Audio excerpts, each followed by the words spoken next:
খবর 24 সাথে আপনাকে স্বাগত।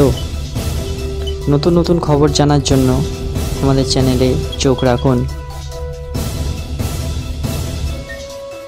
নমস্কার দর্শক বন্ধুরা, স্বাগত আমাদের এই চ্যানেলে।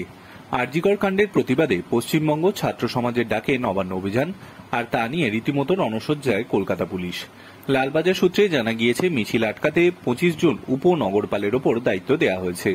নবান্নের সামনে কড়া নিরাপত্তা, পুলিশে 6 লাখ পুলিশের তরফ থেকে মাইকিং করা হচ্ছে। বলা হচ্ছে, যারা আজকে মিছিলে আসছেন তাদের পুলিশ প্রশাসনের তরফ থেকে বলছি, শান্তিপূর্ণ এবং আইনসিদ্ধ আন্দোলনে আমরা কোনো রকম হস্তক্ষেপ করব না।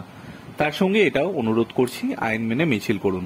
রাজ্য সরকারের সচিবালয় নবান্ন তার সংলগ্ন এলাকায় 163 ধারা লাগু থাকে। সেই ধারা অনুযায়ী সেখানে 5 জনের বেশি মানুষ জমায়েত করা আইনত নিষিদ্ধ। এই বিষয়টি মাথায় রাখুন। রেস কোর্স থেকে খিদিরপুর ব্রিজ হয়ে নবান্নে যাওয়ার রাস্তায় যেখানে পুলিশের ব্যারিকেড করা হয়েছে, সেখানে পুলিশের তরফে মাইকিং হচ্ছে। হাওড়া সেতুর কলকাতার দিকের অংশ সহ 5 জায়গায় থাকছে অ্যালুমিনিয়ামের গার্ডওয়ার, যার সঙ্গে থাকবে কাঠের সিজার ব্যারিকেড। হাওড়ার দিকে নবান্নে যাওয়ার পথে 4 জায়গায় লোহার ব্যারিকেড তৈরি করা হয়েছে। Bureau report.